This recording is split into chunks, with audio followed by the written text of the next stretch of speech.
Welcome to our channel. Today we how to restore data in PostgreSQL with PITR using WAL backups, detailed guide step by step clearly. To restore data in PostgreSQL using point-in-time recovery, or PITR, begin by ensuring you have your base backup and the necessary write-ahead logging, or WAL, files. First, identify the location of your base backup. This backup serves as the starting point for the restoration process. Next, gather the WAL files produced after your base backup was taken. These WAL files are critical for reconstructing the state of the database at a specific point in time. Once you have all necessary files, stop the PostgreSQL server. This ensures no writes occur during the restoration process.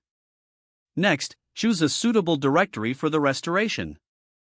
You can create a new directory for recovery or use the existing data directory. If you're using the existing data directory, ensure it's empty or backed up to avoid data loss. Now, extract the base backup into the chosen directory. The exact method depends on how the backup was created, whether through tar, pg_base backup, or another tool. Once the base backup is in place, check for any WAL files that were made available after. These files will help you restore the database to a specific moment. Now, create a recovery.conf file in the database directory. This file will guide PostgreSQL through the recovery process. In recovery.conf, specify the restore target time or transaction ID. This defines how far back you want to restore. Set up the necessary settings for the restore, including the location of your WAL files. You can use the restore_command parameter to define how WAL files are retrieved during recovery. Now, remove the recovery.conf file once your recovery is complete. This prevents the database from entering recovery mode again after the restart. Next, start the PostgreSQL server.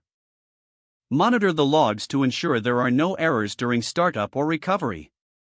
After the server starts successfully, verify that the restoration was effective. Check the database state and integrity to ensure all data is intact. Finally, if everything is working as expected, consider implementing a regular WAL archiving strategy to simplify future recovery efforts. This will help ensure you can quickly recover from data loss scenarios in the future. Don't forget to like this video and subscribe to our channel for more step-by-step tech guides.